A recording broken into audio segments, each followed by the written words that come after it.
Well, thanks for joining us once again. You can get interactive throughout, I believe, the next 2 hours and a half. That's up to when we come to an end of the show at 9 a.m. But please make sure that when you get interactive, give us more of your comment. On Facebook, you can catch us live there, and you can watch us also live through our interactive handle on Twitter, and watch us live on YouTube. Major Online TV is our channel there. Now, Joseph Akable has just joined us, myself, and Maps will be here to look at the review of the newspaper. Good morning to all of you. Good morning once again. How was your night? It wasn't bad. I mean, it's always short, so you don't get enough rest. Yeah. As a young journalist, it means that you stay up late. You don't sleep early. Yeah. You have to keep reading. And the traffic situation to the Kaswa Road, you know. You live in a central region. Yes. So the drainage system that is being fixed. There's a lot of diversion when you're approaching Malam Junction, so it affects the traffic. You know, Ghana is just like a whole state in the U.S. Yeah? Yeah, in a whole state in the U.S. they have good public transport system, and even only to central region here, you can't have a train service. How was your night, Roland? And you're a journalist, you're not fighting for proper things. I mean, we've done a lot of stories on that. I mean, when the Kaswa Road started, it's been done over and over again. It appears those who control the purse don't seem interested in solving some basic problems. But we'll keep talking about it. Like we are doing now. Until it gets fixed. Yes. All right, so let's start with the daily graphic as always. Biggest news daily in Ghana. So the top story is cash payments to cease, and this is from the Vice President Mahmoud Bamia, who says government encourages electronic transactions. That story is on page 3. So he says once the infrastructure has been put in place, the government has to take full advantage of it and be able to receive payments from all sources of service electronically. And then he said, if we're able to integrate our electronic payment system, which will not be too long in coming once we're assured of the stability of the system, we can use the technology as one of the biggest enemies of corruption. Well, just as it's interesting, it looks like the Simpson deal and its matters will just not go away, because it's starting with the outdooring or inauguration of that system, which is just the first phase. Then we come to the second phase, and ultimately we hope to achieve some cashless means by which we transact business. Yes, a lot is happening on the front in terms of how they want to change and turn the economy around. This time around, he's talking about corruption and minimizing the flow of cash. I don't know which you prefer. You prefer electronic transaction to cash? I think that electronic transactions will make corruption fester, but then you could trace where the money comes from. That's People will take more bribes with electronic transactions, but maybe unknowingly the monies will be traced. Yeah, that helps a bit. We'll see how that goes. But if you can go to the market and you go and buy through a POS, I think that would be fine. I'm imagining going to Malata or something. But fraud is another thing.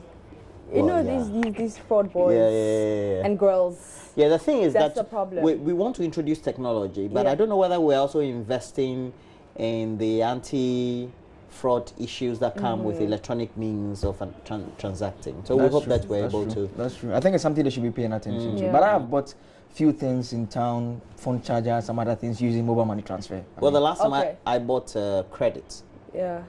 I mean, hard credit, the paper itself, and transfer the money to the supplier or the retailer with my mobile money in traffic. Okay. Well, it's somebody I meet every day, cool. so that's with cool. traffic, That's cool. So I said, so I just verified. Udini Amwako, saying this is my name, Amwako. So I just transferred. So the next time I did again, I've done it 3 times or 4 times. So. That's cool. That's cool. And then other stories, Ghana neighbors to check cross-border crimes, and that story is on page 16. And another one, military attacks police in Tamale. Yes, and the deputy special prosecutor says she will resign if she is sidelined by her boss, Martin Amedu. And an interesting story I saw on page 5 is that Zambia's leader builds a mansion in Swaziland. Zambia? Yeah. So Zambia's leader builds a mansion in Swaziland. So he was given a gift, and the gift was land. So he was like, okay, so I'll just build a mansion. Okay, so he was given a gift as a land. Yes. In Swaziland. In Swaziland. Yeah. Then he decided to go and so he decided to build on mansion, it. I don't think it's bad at all. You can use it for a holiday home, or get it rented, use it as an investment, etc. I guess so. But is the story talking about whether it's anything of perhaps some underhand dealing, some corruption? Oh, no. It's just a notable. yeah, it's just a. And then the last story is foreign shop owners under threat in SA. Well, let's do the Daily Guide now. The Daily Guide has that story that Maps touched on about the Deputy Special Prosecutor. She is saying that you can't bribe me. So that is a notice she's serving to those who may intend to influence her investigation. But the other part that has also been trending is the part that she says she'll resign if she feels that she's been forced to do something by her boss. We are talking about Martin Amidu in this particular and case. He knows his boss is temperamental. She used the word. Yeah. She used the word. And people are asking, did you monitor the event? I did. I listened. What were your impressions? Well, I thought she wasn't very detailed. I don't want to use articulate. I'm trying to avoid that word. Very detailed. Okay, let me use it. It wasn't articulate. Well, that's your word. Right. But I thought she wasn't very detailed in her responses. I mean, the part where I was a bit disappointed was when she was asked directly what she had achieved when she served as a board member and also acting deputy director at the legal aid. And the woman was like, I mean, I was there for a year. I mean, nothing much really happened. He was asked again, are you sure, like, nothing significant, you achieved nothing? He says, I can't deceive you. I mean, nothing really happened. Even though you get a sense of an honest person, I mean, it asks questions. I mean, day to day you are working.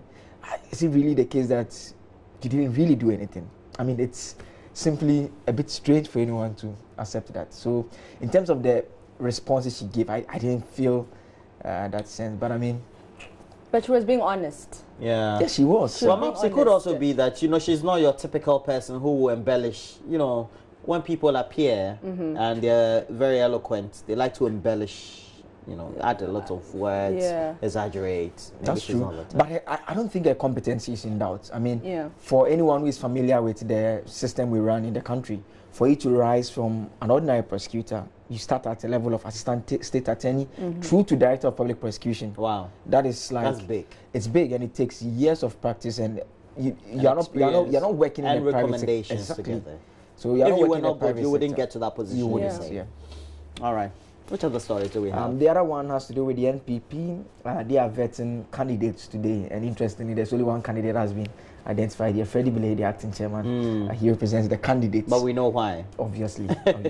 But government hits back at ex-governor over 4.6 billion CD deal. We had the vice president, he spoke about that yesterday. He did speak again about, what did he say? He's saying that he had heard the former deputy governor speak about the contract and tried to suggest that the scope was different. He says that is not the case. It's the same contract. We simply negotiated better and we got the money down to this level. So you can't just say that it's a case of the scope being different.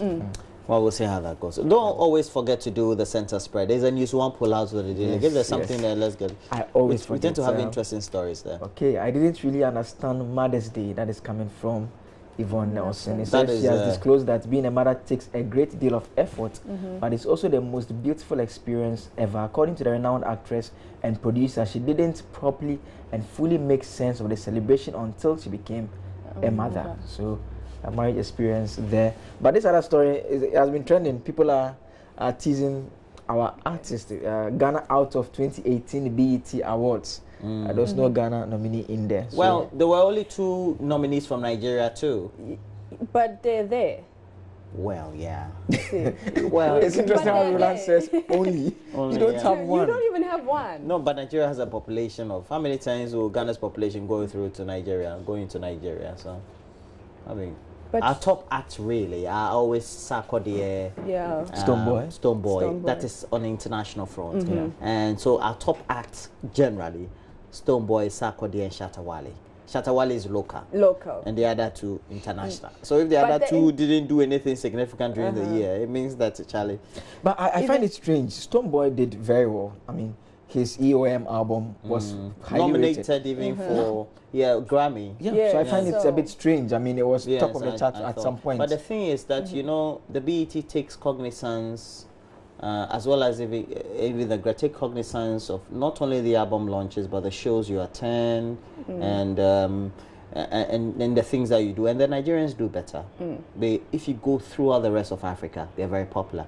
From the north, I think, well, from the south to about the sub-Saharan region, they're always popular. and they even go out to the diaspora to do shows. And the Nigerians fill palladiums in the UK when they're having shows, even if they don't have other African Americans coming or Africans of the diaspora, their own. You know, Nigerians are many, so they can even fill thousands of seats in venues. Well, there are two South Africans in there, though. Oh, they're always there. We are not talking South Africa. They are always there. Song with they've been there. They've been there since. Yeah, we've been representing. They win Grammys. They win things. So since. But I think another problem is that France is now in the category. France. Yeah. I think it will be, because last year it was just Africa. Okay, but so now they're competing with France and the UK. So that's why. But I think they're all Africans, that's true. That's or true. people of African origin. Yes. Yeah. But they're basically Africans. Yeah.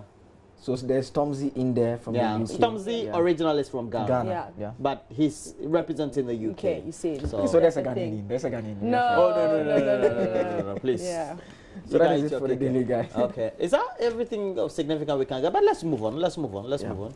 We can talk about the Ghanaian Times. This story about the military police in bloody clash. What really happened in that story? What does the paper say? Okay, so let's go to page 16. Let's read a bit of that story here. It says military and police personnel on Wednesday clashed again in the Tamale metropolis of Northern Region. The incident, which was the second within 1 month, led to the injury of 6 police and 2 military personnel who are currently receiving treatment at the hospital.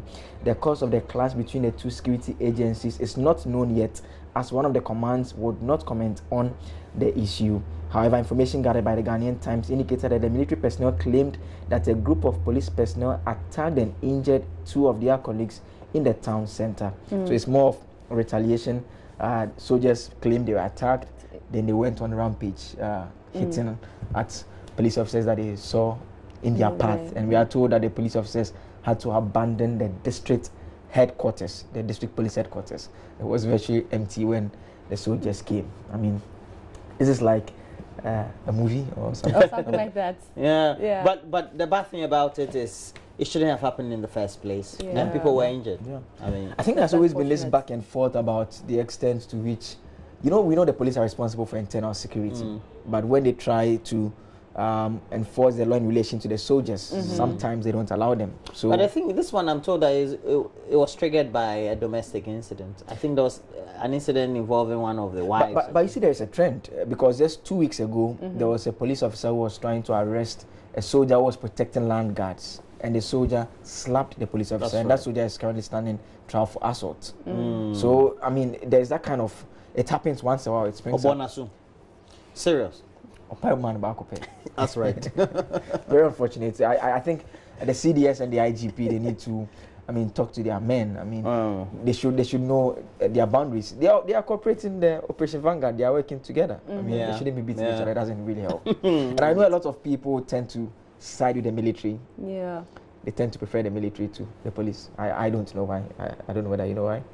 I don't know. I think that is because of our history. We've had a history of a lot of coup d'etats and military regimes. Yeah. So psychologically, we seem to think that the military are superior because they are harsh in the way they tend to maintain relationship with the public. So I don't know. And then these days too, the state has been inactive in nibbing in the bud many of the inactions or perhaps the altercations that we've witnessed, either with vigilante groups or sometimes armed robbers, etc. That's true. And so that has given people the psychological edge that the military, because of their posture, are better. Red and green that the drivers complain about too. Money transacting. So basically, we tend to have more confidence in the military because we think they don't waste time.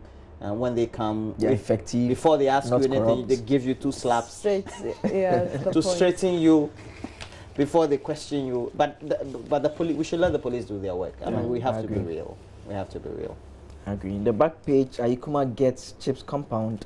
It's also being reported by the Ghanaian Times. And the other one has to do with sports. Aduana Stars Raja Club draw right here in Ghana. In Accra? In Ghana. They are going out. They played in Ghana. Actually. Raja Casablanca. Yes. Morocco. For the CAF Confederations Cup. Forget. It was 3-3. Yeah. Because the Arabs, when you get to their place, you forget it. So that is it for the Ghanaian Times. All right. Okay. Yeah. All right, so let's do the business finder. The top story is 2018 GDP projected to hit 7%. Now on the back of rising cocoa prices and peak in oil production.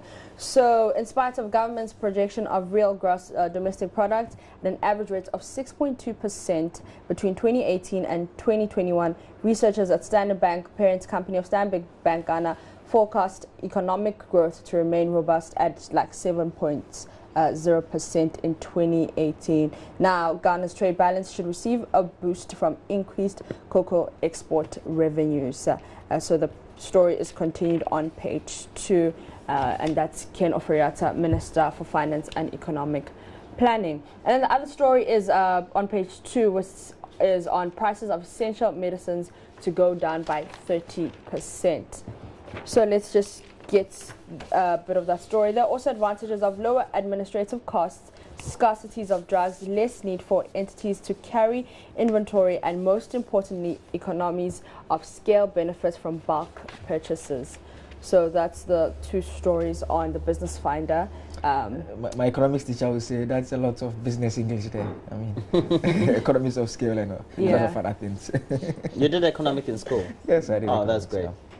In university? Yes. Yeah. Oh, great. But the discussion, I mean, it appears we are hearing only good things about the economy each time. But a bit about the price of essential medicines to go down by 30%. Yesterday there was a story, unfortunately it's not in any of the newspapers, about government announcing that doctors who are posted to rural areas will have a 30% increase in their salary. And the Medical Association, they were very happy about that. I also thought it sounded good. I mean, because we've complained in the past about people always wanting to work in Accra, like Roland is working in Accra. Well, but as far as the economy is concerned, the thing too is when you get to the ground, all the indicators, whether at the macro level, don't tend to reflect really as far as the inflationary trends are concerned. And so the prices of goods and services, even though the report may be giving those indications publicly, you don't get to find that people can have the power to purchase and also be able to afford the things on the market. And so it creates some, I believe, misgivings and also imbalance. Yeah. People also don't have enough earnings to be able to get to the position where they can confidently say we're in this position to afford. So I don't know, maybe the managers of the economy need to do a rethink, because many of the good indicators we report about the economy could be influenced by maybe inflows we're getting, investment in oil, etc. So when they are doing the measurements, it will say a lot of money has come in, we've had great inflows, GDP has been influenced, etc. But at the downward level, we still don't see it as far as the basics of the economics is concerned. And I think that's what government and its management of the economy need to be concerned about. And another aspect is also how businessmen and women take advantage of people in terms of prices. I mean, when you go to town, you want to buy something, it's all about your bargaining power. I'm not too sure, Maps, you are an expert in bargaining. I'm strong in that. No, I'm not. You're strong? No, I'm not. She's used to, let's say, going to a shop and the price is there, and that kind of thing. Yeah, but it's also because of the markets in which she grew up in, because that's what's there. Like maybe they have more. So perhaps the prices are supposed to be less when you go to buy tomatoes or other produces on the market, but you go there and the woman tells you this is the price. I mean, if you are someone who is used to the Ghanaian market, perhaps you can negotiate and say, no, bring it down a bit. So you get it down. But if you can't, like Maps or maybe myself, you just pay for it and you still complain that, Charlie, inflation is going high. I don't know. We always have to leave the market to the forces to dictate the demand and supply. So we'll see how that goes. But before you go, though, let me quickly do these 2 newspapers. We're told that the Daily Dispatch newspaper is saying the abrogation of Momo contracts, Sipton sues government in the United Kingdom for judgment debt.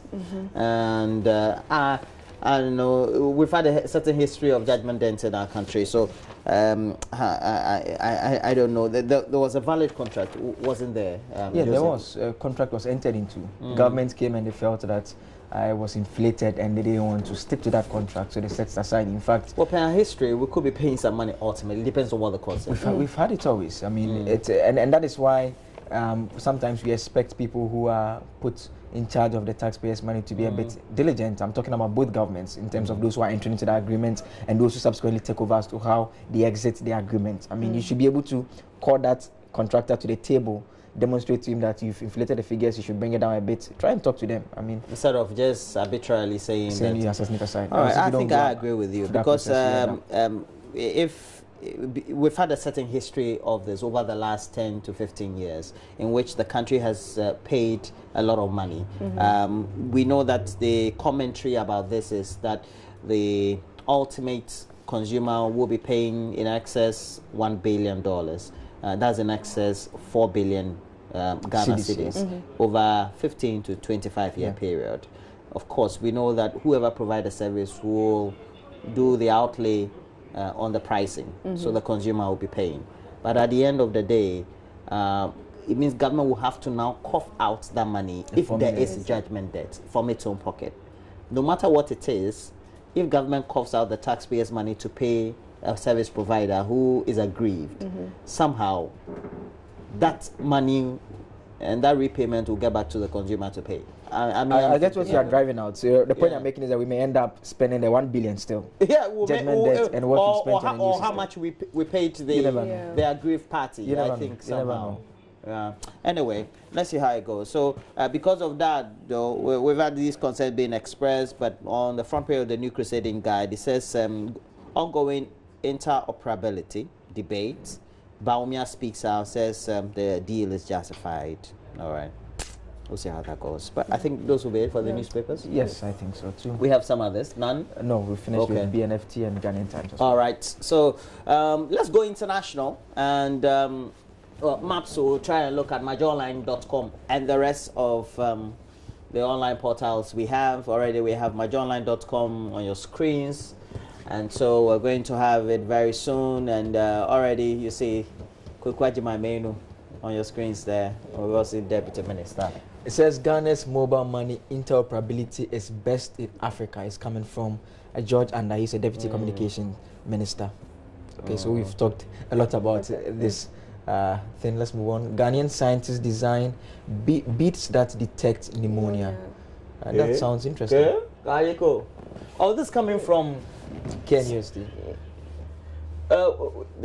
Well, so that story we'll bring to our viewers on Tech Thursday. That's what we're looking at today.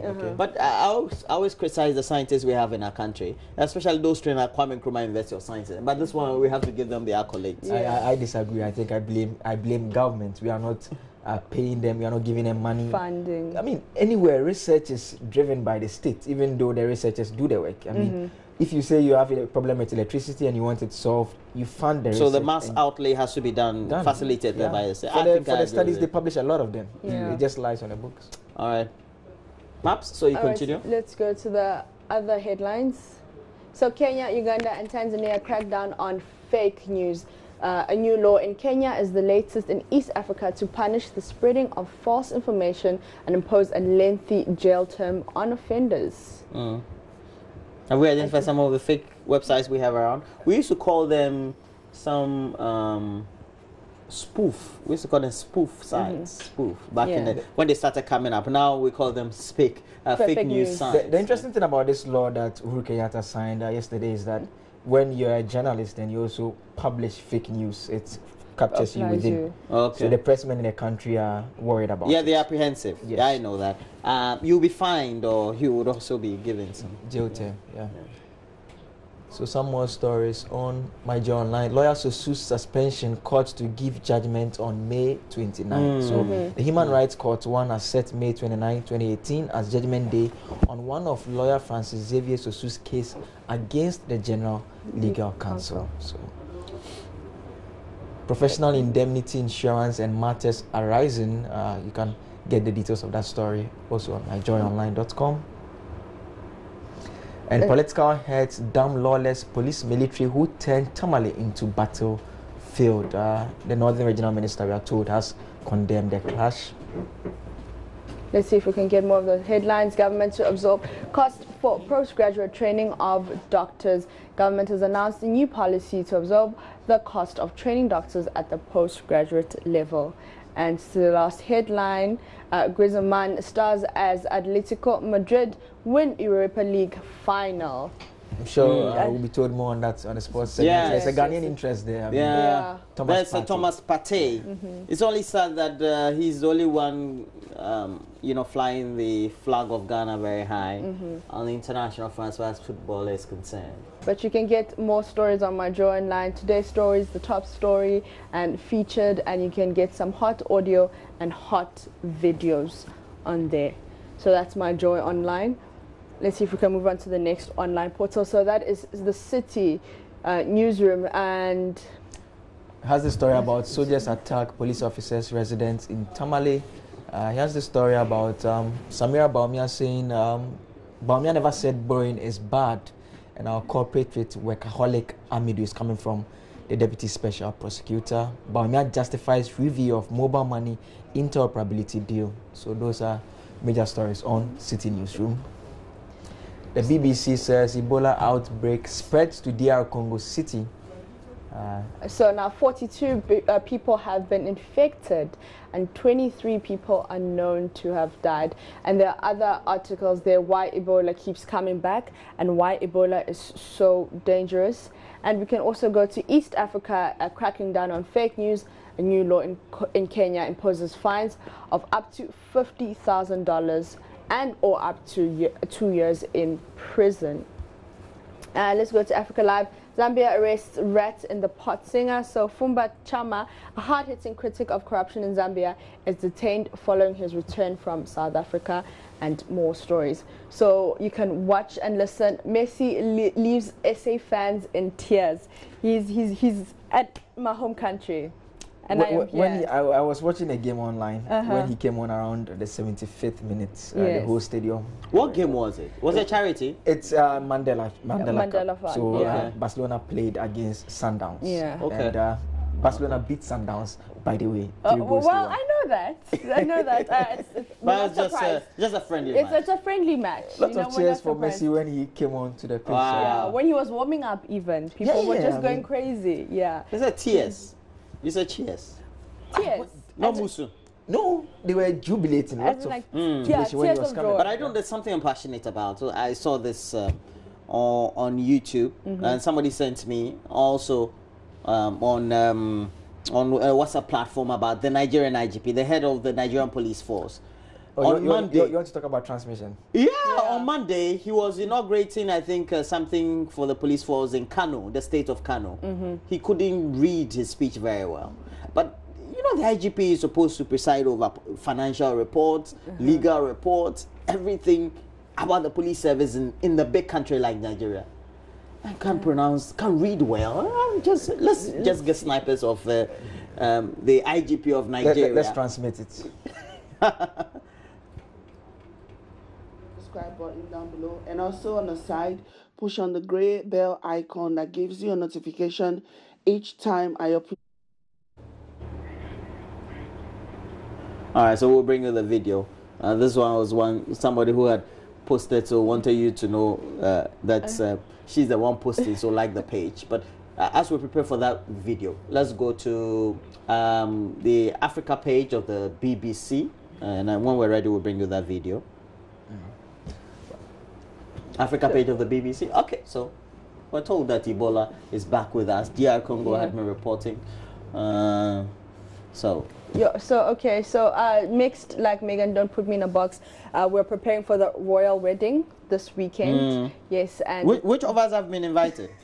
Oh, I have, but the way can't Maps said we are preparing. Only Maps. Yeah. And I was invited, but I just can't go. I'm kind of busy. So let's listen to the Inspector General of Police of Nigeria, Ibrahim Idris. Efforts at the transmission corporation to transmission to have effect apprehensive towards the recommended transmission, apprehensive at the transmission of crime prevention and detection and transmission for the effective transmission of the Nigerian police force and the men in the command. The effective transmission, apprehensive transmission in the transmission, cultivative transmission and transmission, apprehensive transition and other transmission of effective transmission, sorry sir.